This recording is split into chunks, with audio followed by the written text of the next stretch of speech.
ঠিকঠাক চিকিৎসা হচ্ছে না, এখনো পুনর্বাসনের কোনো ব্যবস্থা করা হয়নি, এমন অভিযোগ করে রাস্তায় নেমে আসেন জুলাই আন্দোলনের আহতরা।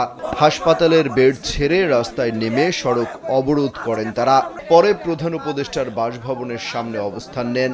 সেখানে মধ্যরাতে ছুটে যান বৈষম্য বিরোধী ছাত্র আন্দোলনের আহ্বায়ক হাসনাত আব্দুল্লাহ। সমঝোতার চেষ্টা করেন। এ সময় বলেন, ছাত্র আন্দোলনে আহতদের সুচিকিৎসা দিতে পারে নাই, এটা সরকারের ব্যর্থতা। এজন্য সরকারের আমলাতান্ত্রিক পদ্ধতির দায়ী, সচিবরা দায়ী, আমলারা দায়ী। যারা আহত হয়েছেন তাদের আমরা সুচিকিৎসা দিতে পারি নাই, এজন্য আমি নিজে ব্যথিত। জেনেক্সে শিফট করো, লাইফকে লিফট করো। রোববার দিবাগত রাত 12টার দিকে পুলিশের ব্যারিকেড ভেঙে যমুনার সামনে অবস্থান নেন জুলাই আগস্টের বৈষম্য বিরোধী আন্দোলনের আহতরা। হাসনাত আব্দুল্লাহ বলেন, আহতদের পুনর্বাসন করার বিষয়টি একটি লম্বা প্রক্রিয়া। নানান জায়গায় তাদের কাগজ চেক করতে করতে একটা জটিলতা তৈরি হয়েছে।